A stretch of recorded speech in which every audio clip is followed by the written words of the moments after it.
तो घटना चक्र के क्वेश्चन आंसर सॉल्विंग सीरीज़ में अब हम स्टार्ट करने वाले हैं मौर्य काल के बारे में। तो इस वीडियो में हम कंप्लीट मौर्य काल के बारे में जितने भी क्वेश्चन यूपीएससी स्टेट पीसीएस में आए हुए हैं हम उसको सॉल्व करेंगे। ओके, तो चलिए फिर स्टार्ट करते हैं। क्वेश्चन स्टार्ट करने से क्यों ना हम मौर्य साम्राज्य के बारे में थोड़ा जान लेते हैं, जिसका विस्तार 322 ईसा पूर्व से लेके 184 ईसा पूर्व तक का जो टाइम पीरियड रहा था मौर्य साम्राज्य का, उसके बारे में हम थोड़ा जानकारी ले लेते हैं। ठीक है, मौर्य साम्राज्य की जानकारी के लिए भी हमारे पास दो तरीके के स्रोत मिलते हैं, पुरातात्विक और साहित्यिक स्रोत। ठीक है, पुरातात्विक में हमारे पास हैं अशोक के 14 बृहद शिलालेख, लघु शिलालेख चट्टानों पर मिले हैं, गुहा अभिलेख है, खारबेल का हाथी गुम्फा अभिलेख है, रुद्र दामन का गिरनार अभिलेख है और सोहगौरा का ताम्रपत्र अभिलेख है। जबकि साहित्यिक स्रोतों में हमारे पास काफ़ी सारे हैं, गैर धार्मिक साहित्य स्रोत हैं। कौटिल्य का अर्थशास्त्र है, मेगास्थनीज का इंडिका है, प्लिनी कल्हड़ का राजतरंगिणी है, विशाखदत्त का मुद्रा राक्षस है, स्ट्रेबो का भूगोल, क्षेमेंद्र का बृहद कथा मंजरी, सोमदेव का कथा सरित सागर। ये जो नाम मैं आपको बता रहा हूँ थोड़ा याद करना, ये फैक्चुअल डेटा है, ये डायरेक्टली पूछ लिया जाता है सुमेलित करने के रूप में।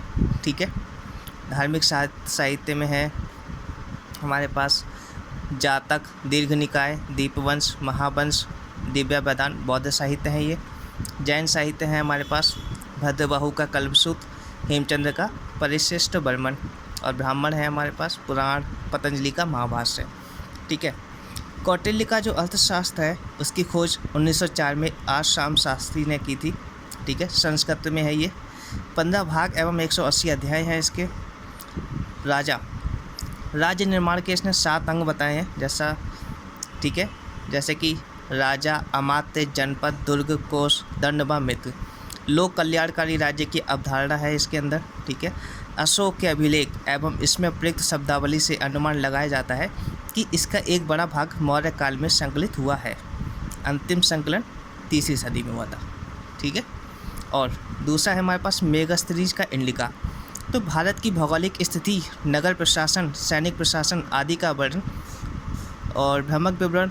इसने कुछ भ्रामक विवरण भी दिए थे, जैसे कि दास प्रथा नहीं थी, अकाल नहीं पढ़ते थे, भारतीय लेखन कला से अनभिज्ञ थे, ऐसा इन्होंने लिखा था अपनी बुक में मेगास्थनीज की इंडिका में। ठीक है, और इन्होंने समाज की 7 जातियाँ लिखी, यानी इन्होंने जो देखा उसको जाति मान लिया। जैसे इन्होंने लिखा दार्शनिक, किसान, योद्धा, शिकारी, पशुपालक, शिल्पी, अमात्य, ये इन्होंने जातियाँ बताई। खैर, अब हम आते हैं अशोक के 14 बृहद शिलालेख पर। तो हमारे पास हैं अशोक के 14 बृहद शिलालेख। पहला शिलालेख है, इसमें है पशु बलि पर प्रतिबंध। ठीक है, दूसरा मनुष्य तथा पशु दोनों के लिए चिकित्सालय चोल चेर पांडे की चर्चा। मैंने ऐसा याद किया है दूसरे को कि अशोक का जो दूसरा शिलालेख है उसमें 2 लोगों के लिए अस्पताल की बात है। 2 लोगों के लिए कौन? पशु और चिकित्सालय। ठीक है, पशु और मानव के लिए। थर्ड, युक्त, रज्जुक एवं प्रादेशिक नामक अधिकारियों की चर्चा तीसरे शिलालेख में। मैंने इसे ऐसा याद रखा है कि अशोक का जो तीसरा शिलालेख है उसमें 3 अधिकारियों की चर्चा हमें मिलती है। 3 अधिकारी, युक्त, रज्जुक और प्रादेशिक। चतुर्थ, अशोक के 14 बृहद शिलालेख में चौथा शिलालेख मैंने इस तरीके से याद किया है कि इसमें हमें ब्राह्मणों एवं श्रमणों के प्रति आदर। ठीक है, चतुर्थ मतलब चरण स्पर्श। ठीक है, यानी आदर सम्मान जब हम करते हैं तो चरण स्पर्श करके ही तो करते हैं। तो चतुर्थ से चरण स्पर्श यानी आदर सम्मान करना, किनका? ब्राह्मणों एवं श्रमणों के प्रति। पाँचवा, अशोक का जो 5वां शिलालेख है, ठीक है, धम्म प्रचार के लिए धम्म महामात्र की नियुक्ति। तो इसको तो थोड़ा सा ऐसा पढ़ना ही पड़ेगा। नेक्स्ट, 6वां शिलालेख।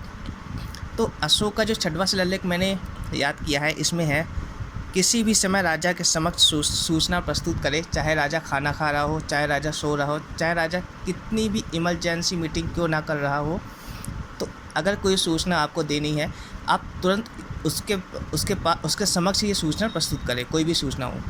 ठीक है, इसको मैंने ऐसे याद किया है। कुछ पुराने टाइम पे हम लोग सब लोग जब क्रिकेट मैच देखते थे तो मैच बोरिंग चलता था ना। एक टाइम आता था जब मैच बोरिंग हो जाता था, तो भाई कहते थे ऐसा है मैं खाना खाने जा रहा हूँ, लेकिन जब कोई सिक्सर वगैरह पड़े ना तो मुझे तुरंत बुला लेना, चाहे मैं खाना खा रहा हूँ वहाँ पर तो ऐसे मैंने याद रखा है, जैसे मैं भाई को बुलाता था और लोग वहाँ के अशोक को बुलाएंगे ठीक है। तो इस तरीके से मैंने छठा शिलालेख याद रखा है। नेक्स्ट 7वां, धार्मिक सहिष्णुता एवं उदारता की बात। 7वां, 7 से सहिष्णुता, 7 से 7, 7 से सहिष्णुता, ठीक है। तो नेक्स्ट 8वां शिलालेख, शिकार छोड़ने एवं धम्म यात्रा पर बल। 8वां शिलालेख, 8 मीन्स 8 और आ से आखेटक भी होता है, शिकार को आखेटक भी कहते हैं, तो आखेटक छोड़ने, ठीक है, और धम्म यात्रा पर बल। तो मैंने इसको 8 से आखेटक याद रखा है, तो इस तरीके से 8वां शिलालेख मुझे याद है। नेक्स्ट 9वां शिलालेख, विभिन्न सामाजिक समारोहों की निंदा। तो जैसा कि 9 महीने बाद जब बच्चे का जन्म होता है तो कुछ परिवार वाले बड़ी खुशी में शादी नहीं, मेरा मतलब कहने का ये है कि जब 9 महीने बाद बच्चे का जन्म होता है तो फैमिली लोग काफ़ी खुश होते हैं और एक समारोह रखते हैं इस खुशी में। तो अशोक के 9वें शिलालेख को मैंने इस तरीके से याद रखा है कि अगर 9वां शिलालेख है तो उसमें समारोह और सामाजिक समारोह की निंदा की गई है। 10वां, यश एवं कीर्ति छोड़ कार्य करें, ठीक है। 10, तो हमारे समाज में कहावत है ना कि यार 10 पैसे क्या कमा लिए, ये तो अपने आप को बड़ा ही तुर्रम खान समझने लग गए, ठीक है। तो अशोक ये कहता है कि देखो भाई, पैसे कमाओ लेकिन यश और कीर्ति से दूर रहो, दिखावा मत करो, कमाओ, अपने जीवन जियो, सिंपल, ठीक है। तो 10वां शिलालेख मैंने इस तरीके से याद किया है। अशोक का 11वां शिलालेख है, ब्राह्मणों, श्रमणों एवं बड़ों का सम्मान, ठीक है।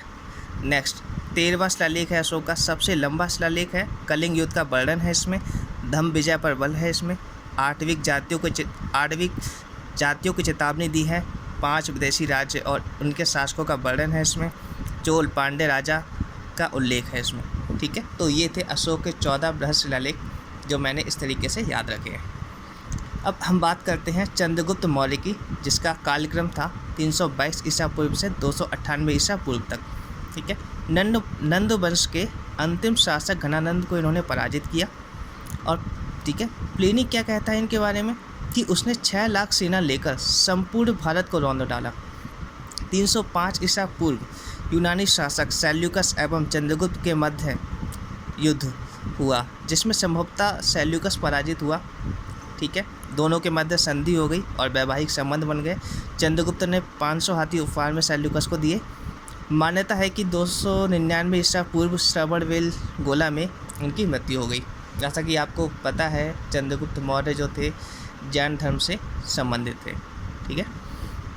नेक्स्ट बिंदुसार, कालक्रम 298 ईसा पूर्व से 273 ईसा पूर्व।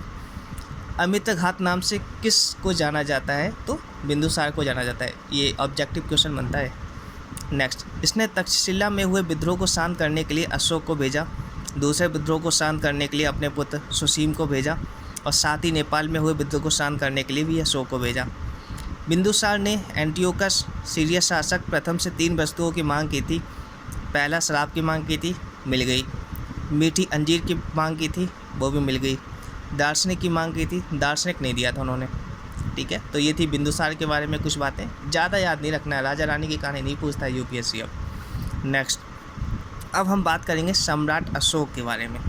जी हाँ, कालक्रम इनका है 269 ईसा पूर्व 269 ईसा पूर्व, यानी 269 BC टू 232 BC, 232 ईसा पूर्व। बिंदुसार का पुत्र था। शासक बनने से पूर्व उज्जैनी का शासक अशोक को उसके अभिलेखों में देवा नाम प्रिय प्रियदर्शी उपाधि दी गई है। इसका क्या मतलब होता है, देवों का प्यारा, ठीक है। अशोक नाम का उल्लेख हमें मास्की, गुर्जरा, नेट्टोर तथा उदयगोलम अभिलेख में ही मिलता है। तो अशोक का नाम हमें किन अभिलेखों से मिलता है, तो ये अभिलेख आपको याद रखने फैक्ट, ठीक है, इंपॉर्टेंट है। जूनागढ़ अभिलेख में अशोक मौर्य नाम मिलता है। कलहर की राज तरंगड़ी के अनुसार अशोक ने श्रीनगर बसाया। बौद्ध परंपरा के अनुसार उसने नेपाल की यात्रा तथा ललित पाटन नामक शहर बसाया। शासनकाल के 8वें वर्ष यानी 261 ईसा पूर्व कलिंग पर इसने आक्रमण किया, ठीक है। काफ़ी सारा नरसंहार हुआ और इसने उस दिन कसम खा ली कि अब आज के बाद युद्ध नहीं करेगा, ठीक है। नेक्स्ट, अशोक का धम्म। तो अशोक का धर्म एक नैतिक आचरण है। जी हाँ, इसमें उन्होंने बताया है कि माता पिता तथा गुरु का आदर करना, नौकरों एवं दासों के प्रति दया भाव, ब्राह्मणों एवं श्रमणों का आदर करना, अल्प व्यय तथा अल्प संग्रह पर बल, ईर्ष्या का त्याग, अहिंसा आदि नैतिक आचरण को अपनाना चाहिए। ठीक है। उद्देश्य क्या है अशोक के धर्म का? राजनीतिक उद्देश्य है साम्राज्य की एकता एवं अखंडता को बनाए रखना। ठीक है। आर्थिक उद्देश्य क्या है? पशु हत्या पर प्रतिबंध लगाकर कृषि अर्थव्यवस्था को प्रोत्साहित करना। अगर पशु हत्या नहीं करोगे तो कृषि अर्थव्यवस्था में काफ़ी हेल्प मिलेगी। सांस्कृतिक उद्देश्य क्या था? बहुभाषा भाषी धर्म जाति आदि को जोड़कर एक बृहद साम्राज्य की स्थापना करना। अशोक का धर्म सभी धर्मों का सार है। मौर्य प्रशासन केंद्रीकृत प्रशासन था, बिल्कुल था। शीर्ष पर राजा। क्यों? क्योंकि देवा नाम प्रिय उपाधि मध्यस्थों का अंत करने के लिए इन्होंने ली थी। ये देवता के प्यारे हैं। ठीक है। और धौली अभिलेख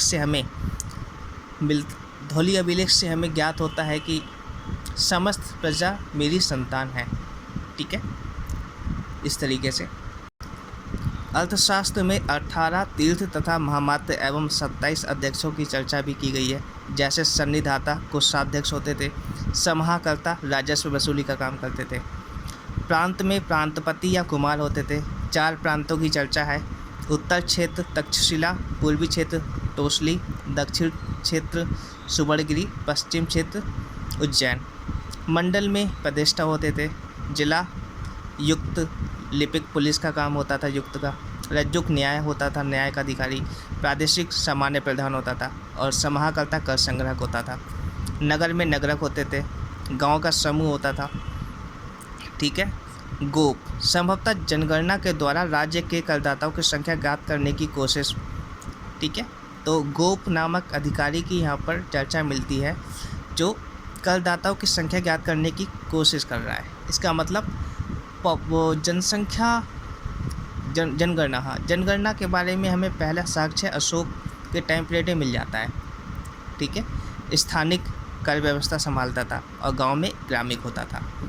ठीक है। अब ये प्रशासन केंद्रीकरण था नहीं था, इसके बारे में कुछ ऑप्शनल के लिए काफ़ी ज़्यादा इम्पोर्टेंट रहता है ये आपके लिए इम्पोर्टेंस नहीं है। अब हम स्टार्ट करते हैं मौर्य काल के क्वेश्चन एंड आंसर्स। ओके। पहला क्वेश्चन है, प्रथम भारतीय साम्राज्य स्थापित किया गया था चंद्रगुप्त मौर्य के द्वारा। चंद्रगुप्त मौर्य की गणना भारत के महान शासकों में होती है। वह भारत का प्रथम ऐतिहासिक सम्राट था। वह ऐसा पहला सम्राट था जिसने बृहद भारत पर अपना शासन स्थापित किया और जिसका विस्तार ब्रिटिश साम्राज्य से बड़ा था। उसके साम्राज्य की सीमा ईरान से मिलती थी। उसने ही भारत को सर्वप्रथम राजनीतिक रूप से एकबद्ध किया। तो भारत में पहले साम्राज्य की स्थापना किस शासक के द्वारा की गई थी? तो चंद्रगुप्त मौर्य के द्वारा। चंद्रगुप्त मौर्य अलग है, चंद्रगुप्त द्वितीय अलग है। चंद्रगुप्त द्वितीय गुप्त वंश से संबंधित है, तो कभी भी इसमें कंफ्यूज मत होना। निम्नलिखित में से कौन सा सबसे पुराना राजवंश है? तो मौर्य वंश। जिसके ग्रंथ में चंद्रगुप्त मौर्य का विशिष्ट रूप से वर्णन हुआ है वह है विशाखदत्त।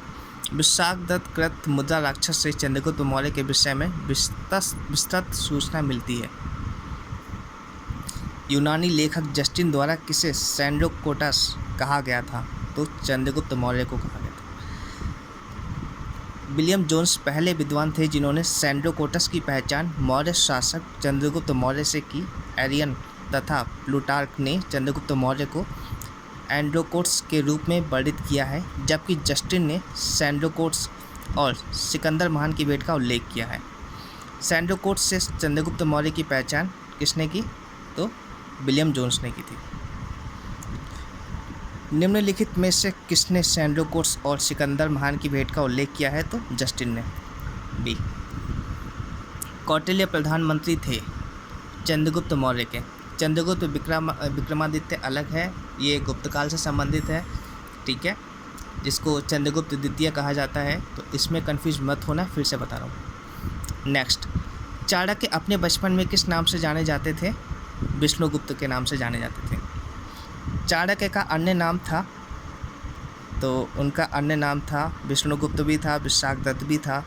सॉरी विष्णुगुप्त नाम था। बी, यूपीएससी 1993 का क्वेश्चन था ये। ओके। कौटिल्य की पुस्तक अर्थशास्त्र किस विषय पर आधारित है? तो उसमें राजनीतिक शास्त्र के बारे में ज़्यादा चीज़ें लिखी हुई हैं, ठीक है। तो इसका आंसर होगा उपयुक्त में से कोई नहीं। कौटिल्य द्वारा मौर्य काल में रचित अर्थशास्त्र शासन के सिद्धांतों और अभ्यास की पुस्तक है। इसमें राज्य के लिए मंडल सिद्धांत है जो विदेश नीति की व्याख्या करता है। जैसा कि हमने कौटिल्य का अर्थशास्त्र के बारे में पढ़ा था, उसमें सप्तांग सिद्धांत दिए हुए हैं, राजा, अमात्य, जनपद, दुर्ग, कोष, दंड एवं मित्र। तो उसमें जो 7वां सिद्धांत है वो मित्र के बारे में है, ठीक है। नेक्स्ट, कौटिल्य का अर्थशास्त्र है एक शासन के सिद्धांतों की पुस्तक। निम्नलिखित में से किस राज्य के सप्तांग सिद्धांत के अनुसार राज्य का 7वां अंग कौन सा था? मित्र, जैसा कि अभी हमने बात की थी ऊपर। कौटिल्य का अर्थशास्त्र में किस पहलू पर प्रकाश डाला गया है? तो राजनीतिक नीतियाँ जी। नेक्स्ट, निम्नलिखित में से किसकी तुलना मैकियावेली के प्रिंस से की जा सकती है? तो वो है कौटिल्य का अर्थशास्त्र। किसके शासनकाल में डिमेकस भारत आया था? तो बिंदुसार के। पाटलिपुत्र में स्थित चंद्रगुप्त का महल मुख्यतः बना था लकड़ी का। किस प्राचीन नगर के अवशेष कुम्भलहार स्थल से प्राप्त हुए हैं? पाटलिपुत्र। बुलंदी बाग प्राचीन स्थान था पाटलिपुत्र का। निम्नलिखित में से किस मौर्य राजा ने दक्कन की विजय प्राप्त की थी? तो चंद्रगुप्त मौर्य ने की थी। जी हाँ, मौर्य साम्राज्य के संस्थापक चंद्रगुप्त मौर्य ने दक्षिण भारत की विजय प्राप्त की थी। इस संदर्भ में अशोक के अभिलेखों, जैन एवं तमिल साक्ष्यों से जानकारी प्राप्त होती है। दक्षिण भाग के अनेक स्थलों में अशोक के अभिलेख प्राप्त हुए हैं, किंतु अशोक ने एकमात्र कलिंग विजय ही की थी। अतः ऐसी स्थिति में दक्षिण में विजय का श्रेय हमें चंद्रगुप्त मौर्य को ही देना पड़ेगा, क्योंकि बिंदुसार की विजय अत्यंत संदिग्ध है एवं इतिहास में उसे एक विजेता के रूप में स्मरण नहीं किया जाता। जैन एवं तमिल साक्ष्य भी चंद्रगुप्त मौर्य की दक्षिण विजय की पुष्टि करते हैं। नेक्स्ट, मालवा, गुजरात एवं महाराष्ट्र किस शासक ने पहली बार जीता? तो चंद्रगुप्त मौर्य आंसर। अभिलेख जिसमें यह प्रमाणित होता है कि चंद्रगुप्त का प्रभाव पश्चिम भारत पर था, वह है रुद्रदामन का जूनागढ़ अभिलेख। गुजरात, क्योंकि जूनागढ़ कहाँ पे है? गुजरात में। गुजरात कहाँ पे पड़ता है? भारत के पश्चिम में, इसलिए। नेक्स्ट, गुजरात चंद्रगुप्त मौर्य के साम्राज्य में सम्मिलित था, यह प्रमाणित होता है तो जूनागढ़ अभिलेख से। यही बात हुई थी ऊपर। सेल्यूकस, जिनको अलेक्जेंडर द्वारा सिंध एवं अफगानिस्तान का प्रशासक नियुक्त किया गया था, को किस भारतीय राजा ने हराया था? चंद्रगुप्त नहीं हराया था। चंद्रगुप्त मौर्य ने सेल्यूकस को किस वर्ष में पराजित किया था? तो सी, 305 ईसा पूर्व। इतना याद करने की जरूरत नहीं है, इतना लेवल पे कौन एग्जाम देने जाता है। नेक्स्ट, दिया गया मानचित्र संबंधित है, तो यह है अशोक से संबंधित एंड उसके शासनकाल के अंतिम समय से। यूपीएससी 1998 का क्वेश्चन है। उक्त मानचित्र अशोक के साम्राज्य को दर्शाता है। अशोक के शिलालेखों तथा स्तंभ लेखों से अशोक के साम्राज्य की सही जानकारी प्राप्त होती है। असम और सुदूर दक्षिण को छोड़कर संपूर्ण भारतवर्ष अशोक के साम्राज्य के अंतर्गत था। जिसने सहिष्णुता, उदारता और करुणा के त्रिविध आधार पर राजधर्म की स्थापना की, वह था हमारा अशोक। जी हाँ। नेक्स्ट, निम्नलिखित में से कौन सा क्षेत्र अशोक के साम्राज्य में सम्मिलित नहीं था? तो वह था श्रीलंका, बाकी सब थे। श्रीलंका अशोक के साम्राज्य में स्थित नहीं था। अशोक के द्वितीय शिलालेख से स्पष्ट होता है कि भारत में अशोक का अधिकार चोल, पांड्य, सत्यपुत्र, केरलपुत्र एवं ताम्रपर्णी को छोड़कर सर्वत्र था, क्योंकि इन राज्यों को प्रत्यंत या सीमावर्ती राज्य कहा गया है। अशोक के निम्नलिखित अभिलेखों में से किसमें दक्षिण भारतीय राज्यों का उल्लेख हुआ है? तो वह है द्वितीय मुख्य शिलालेख। भारत का प्रथम अस्पताल एवं औषधि विभाग निर्माण करवाया था, तो यह करवाया था अशोक ने। ठीक है, जैसा कि अशोक के दूसरे शिलालेख में हमने पढ़ा था पशु और मनुष्य के लिए चिकित्सालय की बात। अशोक ने बौद्ध होते हुए भी हिंदू धर्म में आस्था नहीं छोड़ी। इसका प्रमाण है देवानाम प्रिय की उपाधि। जी हाँ, देवानाम प्रिय की उपाधि का मतलब होता है देवताओं का प्यारा या देखने में सुंदर। इससे उसकी हिंदू धर्म में आस्था के संकेत मिलते हैं। और देवानाम प्रिय, ठीक है, उसके अभिलेखों में कहा गया है उसे। निम्नलिखित में से किस स्रोत में अशोक के राज्यकाल में तृतीय बौद्ध समिति होने का उल्लेख मिलता है? तो दीपवंश और महावंश में। दूसरा और तीसरा, B is a right answer. Ashoka के शासनकाल में बौद्ध सभा किस नगर में आयोजित की गई थी? पाटलिपुत्र में। तो निम्नलिखित मौर्य शासक बौद्ध धर्म के अनुयायी थे? चंद्रगुप्त तो थे ही नहीं, ठीक है, तो अशोक और दशरथ थे, बाकी कोई नहीं था। D is right answer. रज्जुक थे, तो ये मौर्य साम्राज्य में अधिकारी थे। हमने जब प्रशासन पढ़ा था मौर्य साम्राज्य का, तो उसमें रज्जुक थे ना। सातवाह किसे कहते थे? तो ये व्यापारी के काफिले को कहते हैं, ठीक है। ये टर्मिनोलॉजी है जो यूपीएससी में कभी कभी आ जाती है, तो इनका याद रखें आप। निम्नलिखित में से कौन सा अधिकारी मौर्य प्रशासन का भाग नहीं था? ठीक है, तो अग्रहारिक। नेक्स्ट, सारनाथ स्तंभ का निर्माण किया था? अशोक ने किया था, ठीक है। सारनाथ स्तंभ का निर्माण अशोक ने कराया था। इस स्तंभ के शीर्ष पर सिंह की आकृति बनी है जो शक्ति का प्रतीक है। इस प्रतिकृति को भारत सरकार ने अपने प्रतीक चिन्ह के रूप में लिया है। यह स्तंभ मौर्य युगीन वास्तुकला का सबसे अच्छे उदाहरण है। मौर्य युगीन सभी स्तंभ चुनार के बलुआ पत्थरों से निर्मित हैं। निम्नलिखित में से किसे सर्वश्रेष्ठ स्तूप मानते हैं? तो सांची के स्तूप को। सांची का स्तूप अशोक ने बनवाया था। सांची का स्तूप अशोक ने बनवाया था, ठीक है। रिपीट क्वेश्चन हो गया। अब यहाँ पर आप एक बार इस क्वेश्चन को देख लेना, ये फैक्चुअल है पूरा, मैं बता देता हूँ। कौशाम्बी का जो है घोषिताराम मठ है, कुशीनगर का है राणाभर स्तूप, सारनाथ में धमेक स्तूप है और श्रावस्ती में है शहीद महल। तीर्थ यात्रा के समय सम्राट अशोक निम्नलिखित स्थानों पर गए, उन्होंने किस मार्ग का अनुगमन किया? तो भैया सबसे पहले वो गए थे लुम्बिनी में, ठीक है, फिर कपिलवस्तु में गए थे, उसके बाद गया में गए, फिर सारनाथ में गए, फिर गए थे कुशीनगर में, फिर गए थे श्रावस्ती में। अभिलेखीय साक्ष्यों के आधार पर बौद्ध धर्म ग्रहण करने के उपरांत अशोक ने आखेट तथा बिहार यात्राएं रोक दी तथा उनके स्थान पर धर्म यात्राएं प्रारंभ की। याद है आपको 5वां अभिलेख धम्म यात्रा, ठीक है, धम्म महामात्र की स्थापना की थी ना 5वें अभिलेख में, तो उन्होंने याद कीजिए अशोक का 8वां शिलालेख जिसमें उन्होंने धम्म यात्राओं पर बल दिया है। तो वह महात्मा बुद्ध के चरण चिन्हों से पवित्र हुए स्थानों में राज्याभिषेक के 10 वर्ष बाद, ठीक है, तथा 20 वर्ष बाद रोमनदेही अभिलेख गए तथा उनकी पूजा की। इतिहासकार विंसेंट आर्थर स्मिथ ने अपनी पुस्तक इंडियन लीजेंड ऑफ अशोक में साहित्यिक साक्ष्यों के आधार पर उपगुप्त के साथ अशोक की धम्म यात्राओं का क्रम इस प्रकार दिया है: लुम्बिनी, कपिलवस्तु, बोधगया, सारनाथ, कुशीनगर और श्रावस्ती। इस प्रकार विकल्प डी सही है। अशोक के शिलालेखों में प्रयुक्त भाषा है तो वह है प्राकृत, ठीक है। जैसे कि अशोक का इतिहास हमें मुख्यतः उसके अभिलेखों से ही ज्ञात होता है। उसके अभिलेखों का विभाजन 3 वर्गों में किया जा सकता है: शिलालेख, स्तंभलेख और गुहालेख, ठीक है। 14 बृहद शिलालेख हैं जिसके बारे में हम पढ़ चुके हैं, ठीक है। इनके स्थान हैं शाहबाजगढ़ी, मानसेहरा, कालसी, गिरनार, धौली, जौगढ़, एरागुडी एंड सोपारा।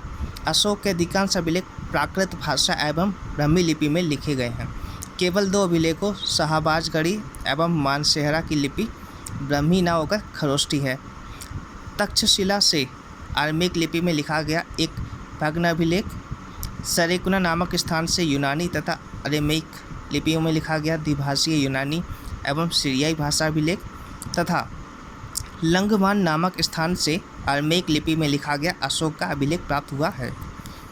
निम्नलिखित में से कौन सा अशोककालीन अभिलेख खरोष्ठी लिपि में है? तो है शाहबाजगढ़ी। पत्थर पर प्राचीनतम शिलालेख किस भाषा में थे? प्राकृत में। ब्राह्मी लिपि का प्रथम उद्वाचन किस पर उत्तीर्ण अक्षरों से किया गया? तो पत्थर की पट्टियों पर। नेक्स्ट, अशोक के शिलालेखों को सर्वप्रथम किसने पढ़ा था? जेम्स प्रिंसेप में पढ़ा था 1993 यूपीएससी का क्वेश्चन। अशोक के शिलालेखों को सर्वप्रथम पढ़ा था तो जेम्स प्रिंसेप ने। ये भी रिपीट क्वेश्चन है, ये भी रिपीट है। नेक्स्ट, सम्राट अशोक के राजा देशों का सबसे पहले विकुटन डिसाइफर किसने किया था? तो यूपीएससी 2016 का क्वेश्चन है, जेम्स प्रिंसेप ने किया था। वह स्थान जहाँ प्राक अशोक ब्राह्मी लिपि का पता चला है वह है अनुराधापुर, ठीक है। प्राचीन भारत में निम्नलिखित में से कौन सी एक लिपि दाईं ओर से बाईं ओर लिखी जाती थी? खरोष्ठी लिपि लिखी जाती थी। 1997 यूपीएससी का क्वेश्चन। निम्नलिखित में से प्राचीन भारत की कौन सी लिपि दाहिने से बाईं ओर लिखी जाती थी? Kharosthi, C answer. अशोक का अपने शिलालेखों में सामान्यतः जिस नाम से उल्लेख हुआ है वह है प्रियदर्शी। 1995 यूपीएससी का क्वेश्चन था ये, तो डी इज राइट आंसर। जैसे कि अशोक के नाम के ऊपर बात हुई थी, हमने बात पहले ये कॉन्सेप्ट क्लियर कर चुके हैं। अभिलेखों में किस शासक का उल्लेख प्रियदर्शी एवं देवानंद के रूप में मिलता है? तो वह है अशोक। निम्नलिखित वक्तव्यों में कौन सा एक वक्तव्य अशोक के प्रस्तर स्तंभों के बारे में गलत है? यूपीएससी 1997 का क्वेश्चन है, ठीक है। तो ये स्थापत्य संरचना के भाग हैं, ये गलत है, बाकी सब सही है, क्योंकि अशोक के प्रस्तर स्तंभ स्थापत्य संरचना के भाग नहीं हैं, बल्कि ये पृथक रचनाएं हैं। अन्य तीनों प्रश्नगत कथन अशोक के स्तंभों के संदर्भ में सही है, ठीक है। यानी जो अन्य 3 ऑप्शन थे इन पर बढ़िया पॉलिश है, बिल्कुल है। ये अखंड है, बिल्कुल है। स्तंभों का शैफ्ट सुंडाकार है, बिल्कुल है। निम्नलिखित में से किस एक अभिलेख में अशोक के व्यक्तिगत नाम का उल्लेख मिलता है? तो वह है मास्की अभिलेख। निम्नलिखित में से किस उभारदार मूर्ति शिलालेख में अशोक के प्रस्तर रूप चित्र के साथ रान्यो अशोक उल्लिखित है? तो ये है सांची, इसका आंसर होगा शायद सांची। तो उस क्वेश्चन का आंसर होगा कंगनहल्ली। जी हाँ, कंगनहल्ली होगा 61 का आंसर। यूपीएससी 2019 में ये क्वेश्चन पूछा था। कर्नाटक के गुलबर्गा जिले में भीमा नदी के किनारे कंगनहल्ली में बौद्ध स्तूप है। यहाँ सम्राट अशोक का रानी के साथ प्रस्तर पर रूप चित्र उत्कीर्ण किया गया है, जिसके नीचे रान्यो अशोक, राजा अशोक लिखा है। निम्नलिखित में से किस लेख में अशोक नाम उल्लिखित है? तो मास्की में है, ठीक है, डी इज राइट आंसर। निम्नलिखित अभिलेखों में से किस में अशोक का नाम उल्लेख हुआ है? तो गुलजरा में। अशोक का रोमनदेही स्तंभ संबंधित है बुद्ध के जन्म से। नेक्स्ट, गुलजरा लघु शिलालेख जिसमें अशोक का नाम उल्लेख दिया गया है वह कहाँ स्थित है? मध्य प्रदेश के दतिया जिले में। केवल वह स्तंभ जिसमें अशोक ने स्वयं को मगध का सम्राट बताया है, तो हाब्रू स्तंभ में। कालसी प्रसिद्ध है अशोक के शिलालेख के कारण। उत्तराखंड में सम्राट अशोक के शिलालेखों की एक प्रति कहाँ मिली थी? तो कालसी में। कलिंग युद्ध की विजय तथा क्षतियों का वर्णन अशोक के किस शिलालेख में है? तो वो है शिलालेख 8 में। यूपीएससी 1998 का क्वेश्चन है ये। कलिंग युद्ध का विवरण हमें ज्ञात होता है 13वें शिलालेख में, जैसे कि हमने बात की थी। नेक्स्ट, अशोक के भिन्न शिलालेखों में से पूर्ण रूपेण धार्मिक सहिष्णुता के प्रति समर्पित कौन सा अभिलेख है? धार्मिक सहिष्णुता के प्रति कौन सा अभिलेख है? तो 8वां शिलालेख, 7वां शिलालेख जो है, ठीक है, 7वां शिलालेख याद है, 7 यानी सहिष्णुता। क्वेश्चन नंबर 72, निम्नलिखित में से किस शासक ने अपनी प्रजा को इस अभिलेख के माध्यम से परामर्श दिया? कोई भी व्यक्ति जो अपने संप्रदाय को महिमा मंडित करने की दृष्टि से अपने धार्मिक संप्रदाय की प्रशंसा करता है या अपने संप्रदाय के प्रति अत्यधिक भक्ति के कारण अन्य संप्रदायों की निंदा करता है, वह अपितु अपने संप्रदाय को गंभीर रूप से हानि पहुंचाता है। ये किसका कथन है? अशोक का। यूपीएससी प्री 2020 लास्ट ईयर आया था, मुझसे यही क्वेश्चन सॉल्व हो पाया था हिस्ट्री का अच्छे से, ठीक है। नेक्स्ट, अशोक के जो प्रमुख शिलालेख संगम राज्य के विषय में हमें बताते हैं, तो वह है दूसरा और 8वां शिलालेख। तो दूसरा शिलालेख में पशु और मनुष्य के लिए चिकित्सालय है और साथ में 3 राज्यों की भी चर्चा मिलती है, ठीक है। इसके अलावा 8वां शिलालेख भी है जिसमें हमें संगम राज्य के विषय में जानकारी मिलती है, ठीक है। यूपीएससी 1998 में ये क्वेश्चन आया था। टालेमी फिलाडेल्फस जिसके साथ अशोक के राजन्य संबंध थे वह था मिस्र का। अशोक का समकालीन तुर्मै कहाँ का राजा था? तो एका। अशोक के धम्म का मूल संदेश क्या है? तो मूल संदेश उसका इनमें से तो कोई नहीं है, ठीक है। न राजा के प्रति वफादारी, शांति एवं अहिंसा, बड़ों का सम्मान, धार्मिक सहनशीलता, मतलब सारे ही हैं, एक से अधिक हैं इसमें, ठीक है। निम्नलिखित में से अशोक के किस अभिलेख में पारंपरिक अवसरों पर पशु बलि पर रोक लगाई गई है? ऐसा लगता है कि यह पाबंदी पशुओं के वध पर थी। तो 5वां शिलालेख स्तंभ अभिलेख 5। ठीक है। नेक्स्ट, निम्नलिखित प्राचीन भारतीय अभिलेखों में से कौन सा एक खाद्यान्न के देश में संकट काल में उपयोग हेतु सुरक्षित रखने के बारे में प्राचीनतम शाही आदेश है? तो वह है सौगौरा ताम्रपत्र। यूपीएससी 1998 का क्वेश्चन है ये। गोरखपुर जिले से प्राप्त सौगौरा ताम्रपत्र अभिलेख और बोगला जिले से प्राप्त महास्थान अभिलेख की रचना अशोक कालीन प्राकृत भाषा में हुई और उन्हें ईसा पूर्व 3वीं सदी की ब्राह्मी लिपि में लिखा गया। यह अभिलेख अकाल के समय किए जाने वाले राहत कार्यों के संबंध में है। इस अकाल की पुष्टि जैन स्रोतों से होती है। नेक्स्ट, अशोक ने कलिंग को मौर्य साम्राज्य में जोड़ दिया था और कलिंग दक्षिण भारत को जाने वाले स्थलीय एवं समुद्री मार्गों को नियंत्रित करता था। तो ए और आर दोनों सही हैं और आर ए की सही व्याख्या है। नेक्स्ट क्वेश्चन यूपीएससी में पूछा गया है, प्राचीन भारत के निम्नलिखित ग्रंथों में से किसमें पति द्वारा परित्यक्त पत्नी के लिए विवाह विच्छेद की अनुमति दी गई है? तो वह है अर्थशास्त्र में। ठीक है, यूपीएससी 1996 का ये क्वेश्चन है। अर्थशास्त्र में पति द्वारा परित्यक्त पत्नी के लिए विवाह विच्छेद की अनुमति दी गई है। ठीक है। निम्नलिखित व्यक्ति भारत में किसी न किसी समय भारत आए। ठीक है, फाहियान इत्सिंग मेगास्थनीज वेनसांग। तो इनके आने का सही कालानुक्रम क्या है? तो देखो भाई, सबसे पहले तो आएंगे मेगास्थनीज साहब। ठीक है, उसके बाद आएंगे फाहियान साहब आएंगे। ठीक है, फिर आएंगे वेनसांग साहब, क्योंकि गुप्त काल में फाहियान साहब आए थे, वेनसांग जी आए थे आपके हर्षगुप्त के जो हर्ष के टाइम पे आए थे। फिर आएंगे इत्सिंग साहब। तो तीसरा, पहला, चौथा और दूसरा ये क्रम होगा। यूपीएससी 1999 का क्वेश्चन था ये।